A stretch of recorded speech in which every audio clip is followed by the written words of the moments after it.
바이러스 감염증 여파로 국내에서 철수했던 인도네시아 국영항공우주업체 PTDI 기술진이 한국항공우주산업의 한국형 전투기 KF-X 개발을 위해 국내로 복귀할 예정인 것으로 알려졌다. PTDI 기술진 제휴로 내년 4월 출시를 목표로 한 카이의 KF-X 시제기 조립 등 개발 일정은 차질 없이 진행될 것으로 보인다. 16일 외신 등은 지난 3월 여파로 PTDI 기술진이 인도네시아 본국으로 돌아갔다가 카이로 다시 합류, KF-X 프로젝트에 착수할 것이라고 보도했다. 다만 외신은 PTDI 기술진 합류 시점에 대해선 구체적으로 언급하지 않았다. 외신에 따르면 지난해 말부터 KF-X 프로젝트 참여한 PTDI 기술진은 100여 명으로 항공기 설계 및 제조 프로세스를 담당해왔다. 대한민국의 차세대 한국형 전투기 KF-X 사업은 한국항공우주산업에서 주도하며 인도네시아가 개발에 참여하여 총 개발비 8조 8천억 원 중 20%에 해당하는 1조 7천억 원을 분담하여 KF-X 120기, IF-X 50기를 생산하는 초대형 무기 개발 사업입니다. 2021년 4월 나올 시제기 8대 중 1대는 인도네시아의 IF-X라는 이름으로 인도가 되며 각종 전투기 개발 기술 자료를 이전해주기로 되어 있습니다. 지난 3월 인도네시아 국영항공우주업체 PTDI의 개발진 100여 명은 팬데믹을 이유로 국내에서 철수하였으며 분담금 1조 2천억 등 2천억 원만을 지급하며 비협조적인 태도로 일관을 하였습니다. 현재 전면 재협상을 요구하며 유럽에 전투기를 도입한다는 등의 언론 플레이를 하고 자국의 현물로 지급을 한다는 방안과 자국에서 생산하는 CN-235 수송기로 지급을 하겠다는 비협력적인 태도를 취하고 있습니다. 이러한 태도는 KF-X 개발의 주체인 한국항공우주산업에도 부담으로 다가오고 있습니다. 하지만 내년으로 예정된 시제기의 개발은 차질 없이 진행이 된다는 한국항공우주산업의 강한 의지가 있어서 한국형 전투기 사업은 차질 없이 진행이 되고 있습니다. 인도네시아는 현재 한국형 차세대 전투기 KF-X 사업의 결실만을 바라고 거기에 따라오는 각종 기술 자료만을 이전받으려 하는 태도를 보이고 있습니다. 전투기 양산 대수에서 규모의 경제를 이루기 위해서는 인도네시아의 생산 물량 50대 확보도 매우 중요합니다. 하지만 과정에 참여를 게을리하고 비협조적인 태도로 일관을 하는 인도네시아의 태도는 분명 문제가 있어 보입니다. 실제로 인도네시아의 국방 예산은 한화 10조 7천억 원으로 작년에 비해서 늘어나고 있습니다. 자금을 문제로 분담금을 지급하지 않고 현물로 지급을 한다는 방안과 재협상을 요구하는 에는 다른 계산이 있어 보인다는 것이 전문가들의 의견입니다. 외신에서도 이번 PTDI 연구진의 재참여는 KF-X가 예상외의 성공적인 진행을 배경으로 하고 있다며 인도네시아의 분담금 지급 노력을 꼬집고 있다고 전했습니다. 조속히 인도네시아의 분담금 납부가 현실화되어야 할 것이며 그에 따른 노력을 보여야 할 것입니다. 한국형 차세대 전투기 KF-X 사업의 인도네시아 분담금 납부 이슈. 한국형 차세대 전투기 사업 KF-X 사업이 얼마 전 최종 조립 영상을 공개하면서 관심이 뜨겁습니다. 그동안 정말 말도 많고 탈도 많았으며 올해는 AESA 레이더 시제기 공개와 벌크헤드, 엔진 입고 등등 많은 진전을 이루어냈습니다. 이번 최종 조립이 완료가 되면 내년인 2021년 4월경 공개가 되어 총 6대의 시제기가 생산이 된다는 계획입니다. 이후 이 시제기들을 통하여 각종 지상 테스트와 공중 테스트를 거쳐 2025년까지 개발과 체계 통합을 완료하고 170대의 양산에 들어가게 됩니다. 총 사업 비용은 18.8조 원, 파급 효과까지 하면 30조 원의 초대형 국책 사업입니다. 이 중 한국 정부가 60%의 개발비를 분담하며 20%는 한국항공우주산업, 나머지 20%를 인도네시아에서 부담을 하게 되는 구조로 개발이 진행이 되는데요. 문제는 인도네시아가 현재 분담금을 지급하고 있지 않다는 사실입니다. 올해 초까지만 해도 다른 기종의 전투기를 도입하겠다, 100% 핵심 기술 이전과 판매권 등을 요구하며 억지를 부려왔던 것이 사실입니다. 하지만 며칠 전 자카르타 타임스에서 밝힌 바로는 한국과의 전투기 개발 사업은 계약대로 진행이 되며 분담금은 기존 20%에서 18.8%로 낮추었다라는 뉴스가 나온 적이 있습니다. 지금까지 비협조적인 태도로 일관하던 인도네시아가 갑자기 협상을 하며 분담금 약 5천억 원을 지급한다는 내용을 골자로 하고 있는 이 뉴스는 KF-X 통째 대조립 뉴스. 이후에 나온 뉴스라 그 배경이 궁금해지고 있습니다. 현재 국내 여론은 인도네시아에게 매우 부정적으로 바뀌고 있는 게 현실입니다. 올해 초에는 자국 연구진을 보호한다는 명목으로 인도네시아 연구진들을 전원 귀국을 시켰었습니다. 이럼에도 불구하고 한국은 인도네시아와의 전투기 개발을 이어가고 있습니다. 이 배경에는 인도네시아 생산군 50대가 매우 크게 작용하고 있는 듯합니다. 전투기는 통상 개발을 하여 손익분기를 넘기 위해서는 많은 수량의 생산이 필요합니다. 개발을 완료하고 생산이 매우 소량으로 그친다면 생산 라인을 유지하기가 매우 어려울 뿐 아니라 개별 기체의 가격이 폭등하는 상황으로 이어질 수 있다는 게 전문가들의 관측입니다. 현재 KF-X의 한국 예상 생산량은 120여 대가량으로 이에 약 40%에 해당하는 것이 인도네시아의 생산분이 되게 되므로 무시할 수 없는 기체수입니다. KF-X는 2030년대까지 공군의 노후기를 대체하는 것만으로도 200대 이상의 수요가 있다고 합니다. 생산 대수가 높아져 기체의 개별 가격이 내려간다면 해외 국가들의 관심이 높아질 것이며 현재 4.5세대급에서는 가장 최신 기종인 KF-X에 관심을 가지는 국가가 많아질 것은 예측 가능한 일입니다.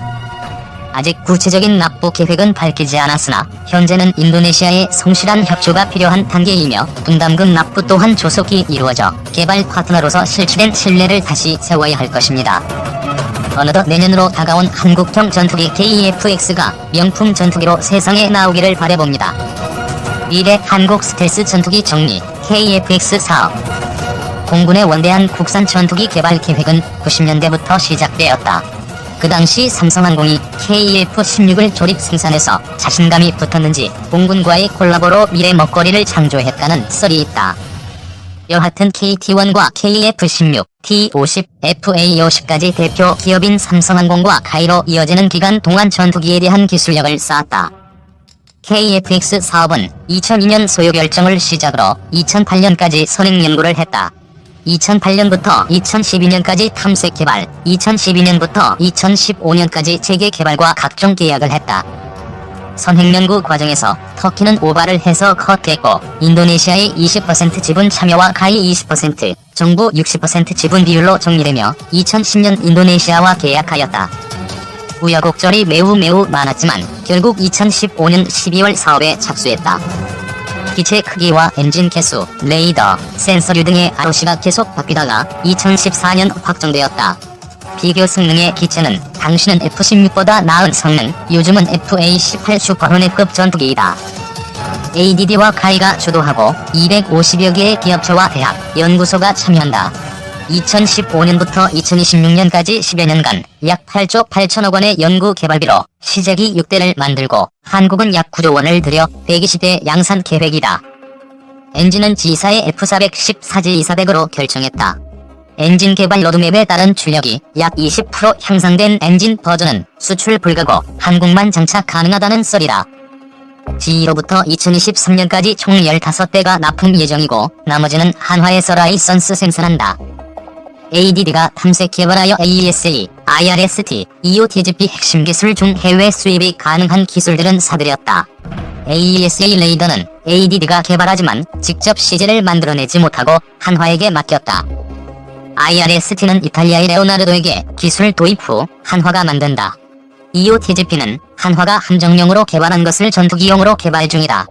LIG는 사부의 도움으로 통합전자전체계를 만들고 테스트한다.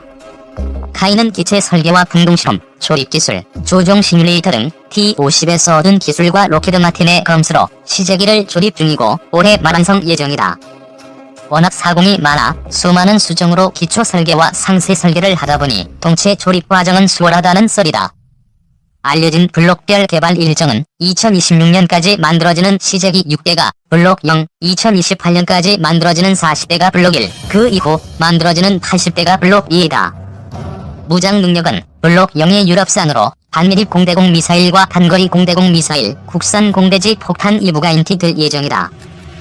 블록 1은 미국산 공대공 무기도 인티되고 공대지 임무 능력은 50% 정도만 가능할 듯하다. 블록 2에서 공대공, 공대지의 완벽한 능력을 발휘할 예정이다. 체계 통합은 기체 제어 부분은 블록 0에서 완료하고 각종 레이더와 센서류들도 블록 2까지 완료할 계획이다. 역시 모든 체계 통합의 핵심은 소프트웨어적 통합이다. 계획된 일정을 맞추는 것이 쉽지 않을 것이다. 개발 일정 목표 달성은 지금까지 순조로워 보인다. 지금까지 KEFX 사업의 간단 정리를 해보았다. 역시 항공 덕후들과 공군 민매들이 많고 워낙 시끄러웠던 국방 사업이라 국민들도 관심이 많아서 인터넷에 수많은 정보들이 있었다. 가장 큰 관심사는 블록2나 3에서 내부 무장창을 가진 풀스텔스형으로 개발되는가 일 것이다. 일단 기초 설계와 상세 설계에서 내부 무장창을 염두에 둔 설계가 추가되었다는 추론들이 있다. 내부 무장 및 무장 장착대, 지지 구조, 내부 무장 도어 및 개폐 피팅, 작동기 등을 고려하여 설계해서 사전에 내부 공간을 확보한 상태임. 블록 1 시점에서는 반미립 무장 장착을 위한 지지 구조와 무장 장착대를 해당 공간에 설치하고 있음. 내부 무장창 적용 시에는 블록 1에서 적용했던 반매립 무장 장착대랑 지지 구조를 제거하고 칸통을 6열에서 4열로 줄이고 확보된 우측 공간에 LRU와 배선을 재배치하는 개조를 적용함. 장입 탄약량이 500발에서 400발 수준으로 줄어들지만 그럼에도 공군 요구 성능은 만족하고 있는 상태라서 문제는 아님. 요약하면 내부 무장창이 설계와 개조 과정에 반영되어 있고 어렵지 않아 보인다는 것이다. 가장 반가운 내용이었다. 블록 2부터 내부 무장창 장착이 가능하면 좋겠지만 정확한 내용은 아직 알 수 없다. ADD 50주년 기념 영상과 카이의 사고에서 캡처한 사진들로 내부 무장창이 4발이냐 6발이냐로 흥분들 했지만 계획하고 연구하고 있구나 정도로 추론할 뿐이다. 현재까진 아직 계획에 없다는 블록 3에서 풀스텔스화가 진행될 것이라는 썰이 있을 뿐이다. 지금까지의 정보로는 블록 2까지 공대공, 공대지, 공대함 타격이 가능한 FA-18C D급 크기의 AESA 레이더를 가진 4.5세대 기체이다. 또 하나의 흥미로운 썰은 안승범 기자의 멘트이다. 유튜브 밀리터리에서 언급한 현대중공업과 카이의 협업 계약이다. 현중의 주도로 컨설팅 계약이 이루어졌고 그 내용은 알 수 없으나 KEFX 함재기 관련이 아닐까 하는 추측성 발언이었다. 경항모에 대한 썰들도 다양한 지금, 미래 여러가지 가능성을 가지고 연구 개발 중이라는 것을 추측할 수 있다. 앞으로 미래 전투기 개발 사업을 확정하고 추진할 만한 국가는 미국과 유럽, 러시아, 중국, 인도, 일본 정도이다. 냉전 시대에서 글로벌 시대로 바뀐 20세기와 중국의 부흥과 유럽, 일본의 노쇠화, 미국의 경제 문제가 갈수록 커지는 지금 시대에도 전투기 개발은 강대국들의 전유물이다. 2030년대 이후 동북아 전투기 전장은 더 많은 스텔스기가 뒤덮을 것이다. 현재 미국의 F-22, F-35와 러시아의 SU-57, 중국의 J-20, J-31, 일본의 F-35, F-3, 한국의 F-35. 물론 상당수는 성능은 둘째치고 수량으로 밀어붙이는 중국의 스텔스기일 것이다. 한국은 지정학적 특성이 특이하니 미사일과 잠수함으로 도배하자는 단순한 생각의 글들을 보면 답답하다. 균형 감각이 필요한 시점이다. 한국은 가지고 있는 기술과 없는 기술을 잘 믹스하여 열정을 녹여내 납기일 내 성과물을 만들어내는